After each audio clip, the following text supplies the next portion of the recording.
할렐루야. 3월 31일 수요일 오늘 본문은 누가복음 23장 1절서부터 12절까지의 말씀입니다. 오늘 본문은 예수님에 대한 빌라도의 1차 재판 1절에서부터 5절까지 그리고 6절서부터 12절까지 이어지는 헤롯의 재판으로 나누어집니다. 예수님은 산헤드린에서 다른 종교적인 죄목과는 아무런 상관이 없는 정치적인 죄목으로 유대 총독 빌라도에게 넘겨집니다. 종교 지도자들이 빌라도에게 예수님을 고발한 죄목 3가지는 모두 정치적인 중죄에 해당하는 것이었습니다. 이 죄목은 누가복음에서만 유일하게 명시되었습니다. 이러한 죄목들은 5절에서도 강조가 되어집니다. 무리가 더욱 강하게 말하되 그가 온 유대에서 가르치고 갈릴리에서부터 시작하여 여기까지 와서 백성을 소동하게 하나이다 라고 이야기를 합니다. 그러나 이러한 정치적인 죄목들은 산헤드린이 전혀 다루지 않았던 내용입니다. 빌라도가 예수님을 갈릴리의 분봉왕 헤롯 안티파스에게 보낸 것도 누가복음에만 나오는 특별한 내용입니다. 놀랍게도 헤롯은 예수님을 재판하는 일에는 전혀 관심이 없었습니다. 빌라도는 예수님께 죄가 없다고 1차적으로 선언을 했고 헤롯은 그저 예수님이 기적을 행하시는 것만을 보기를 원했습니다. 오늘 본문 1절 2절의 말씀에 보면 예수님을 고발한 3가지 죄목은 첫 번째로 백성을 미혹하고 선동한 죄, 두 번째는 가이사에게 세금을 바치는 것을 금한 죄, 그리고 세 번째는 왕 그리스도라고 자칭한 죄였습니다. 예수님은 백성을 선동하는 것이 아니라 그들에게 하나님의 말씀과 뜻을 가르치셨고 가이사의 것은 가이사에게 바치라고 말씀하심으로써 가이사에게 세금 바치는 것의 정당성을 선언하십니다. 또한 그분은 자신이 그리스도 메시아이심을 시인하셨으나 사람들이 생각하는 정치적인 메시아는 결코 아니었습니다. 오늘 3절에 보면 빌라도가 예수께 물어 이르되 네가 유대인의 왕이냐 대답하되 이르시되 네 말이 옳도다.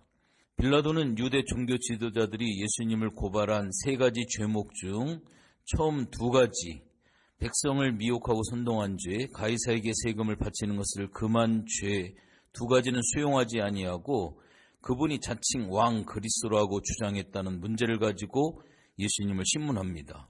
그래서 예수님께 네가 유대인의 왕이냐라고 이렇게 물으시는 겁니다.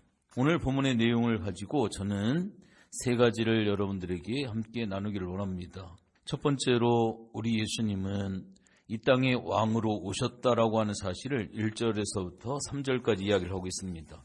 여러분들 우리의 신앙생활은 우리가 과연 어떤 존재인지 혹은 예수 그리스도가 어떤 분이신가에 대한 거룩한 지식과 믿음에 달려 있습니다. 우리는 만유의 주요 만왕의 왕 되신 주 예수 그리스도 안에 있습니다. 이것에 대해 어떻게 생각하는가?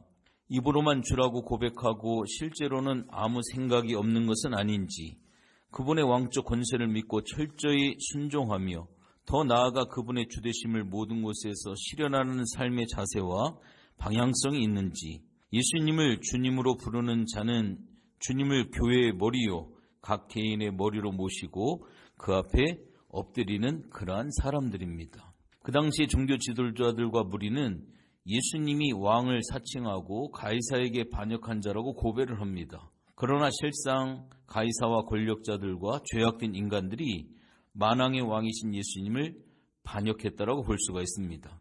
이들은 하나님의 모든 권세와 능력을 가진 왕이신 예수님을 오히려 업신여기고 오늘 본문에 보면 조롱을 하고 있습니다. 왕적 권세를 가지신 예수님은 이들을 한순간에 심판하실 수 있습니다. 그러나 예수님은 오히려 자기를 조롱하는 그 사람들을 위해 죽음의 길을 묵묵히 걸어가고 계십니다. 그들을 죄와 사망과 심판에서 건져내어 자신이 다스리는 나라의 백성으로 삼으시려는 겁니다. 왕으로서 저들을 위해 십자가의 죽음을 감당하시려고 하는 겁니다. 예수님은 우리의 진정한 왕이심을 우리가 믿음으로 고백해야만 합니다. 이어서 4절서부터 7절까지 나오는 말씀을 우리가 살펴보면 예수님은 죄가 없으신 왕이시고 우리 예수님은 의로운 왕이십니다. 대제사장과 무리는 예수님을 극악무도한 반역자로 고발하고 있습니다. 그러나 빌라도는 예수님의 죄를 찾을 수가 없다라고 이야기를 합니다. 예수님은 죄가 없으십니다. 예수님은 완전한 의를 성취하신 왕이십니다. 이것은 단지 미사여구에 불과한 말이 아닙니다. 이것이 바로 십자가 교리의 핵심이기에 자세히 알고 계속해서 주장해야 할 진리입니다.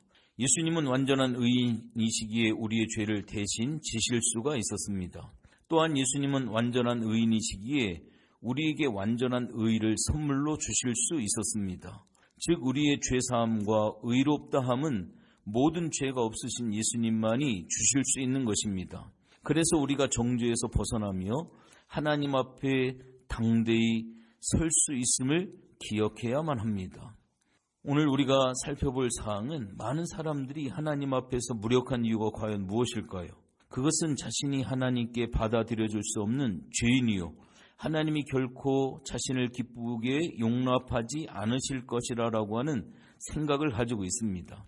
하나님이 기뻐하지 않는 인생, 하나님이 지지하시지 않는 사람이 어떻게 마음 편하게 주를 의지하며 살아갈 수가 있겠습니까?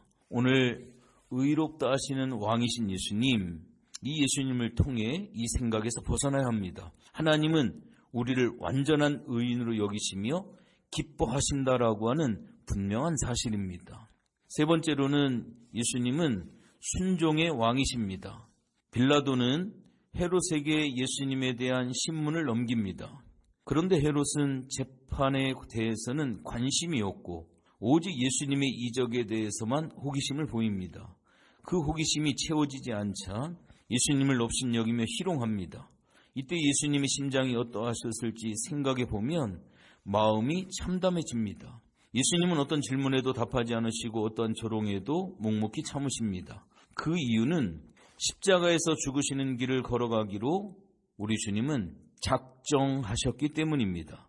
그러니 어떤 변명도 어떤 저항도 없이 도살장에 끌려간 어린 양처럼 받아들이시는 겁니다. 이 모든 것은 다 하나님 아버지의 뜻에 순종하시기 위한 것입니다. 그렇기 때문에 하나님은 그분을 만유의 주로 삼으신 겁니다. 오늘 우리의 관심사는 오직 주님의 뜻인지, 그분의 뜻대로 살아가면서 당할 모든 것을 감수할 수 있는지, 오늘 이 질문에 대한 답을 회피해서는 안 됩니다. 이것은 오늘날 모든 성도들이 던져야 할 필수적인 질문 중 하나이기 때문입니다. 이 시대는 순종에 대해 강조가 사라져가는 시대입니다. 아니, 순종이 사람이나 조직에 대한 순종으로 변질되어가는 시대이기도 합니다.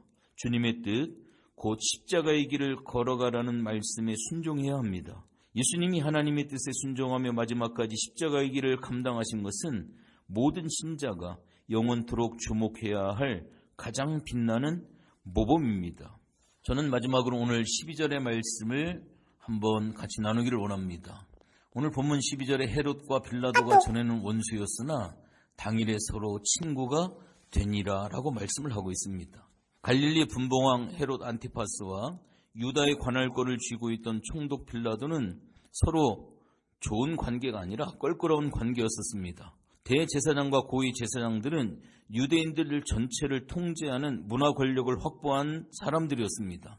이들이 빌라도나 헤롯과 미묘한 긴장 관계를 유지하고 있었음을 더할 말할 것도 없습니다. 그런데 대중의 인기를 누리며 그 마음을 사로잡아 자신들의 신경을 곤두서게 만들었던 예수님을 제거하는 데에는 이 세력의 이해관계가 교묘하게 일치가 됩니다. 이것이 세상입니다. 정치적인 상황을 보더라도 동일하게 적용되어지는 그러한 상황입니다. 공동의 적을 설정한 악의 세력들은 서로 동맹을 맺습니다. 하나님은 이런 정치 역학의 피해자가 된 예수님을 인류의 구원자로 세우시는 최대의 기적을 연출해 가십니다. 이 상황을 보면서 하나님의 섭리라고 하는 것이 세상 정략가들의 꼼수를 누르고 세상 정략가들을 탁월하게 제거해 가시는 그러한 모습을 볼 수가 있습니다. 결론적으로 말씀을 드립니다. 왕의 권세를 가졌음에도 예수님은 가장 낮은 자리까지 가셨고 진정한 왕이자 만물의 머리가 되셨습니다. 이제 날마다 그분을 왕 곧 주님으로 고백하고 순종하며 살아가는 것이 성도의 마땅한 본분입니다. 고난주간 3일째를 맞이하고 있습니다. 우리를 위해 십자가에서 고통당하신 마지막까지 죽음으로 순종하신 그 주님의 발자취를 여러분들도 조용히 따라가지 않으시겠습니까? 기도합니다. 하나님, 고맙고 감사를 드립니다. 죄 없으신 예수님께서 까닭 없이 이곳 저곳으로 끌려다니시면서 재판을 받으시고 조롱과 멸시와 천대를 당하시고 수많은 핍박과 곤고를 당하시고 많은 어려움을 겪으셨습니다. 이 모든 것들이 우리의 죄악임을 주님 앞에 고백합니다.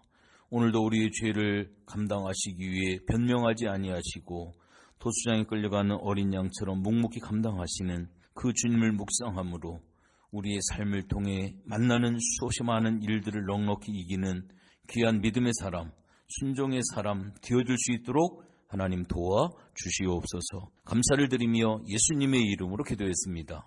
아멘.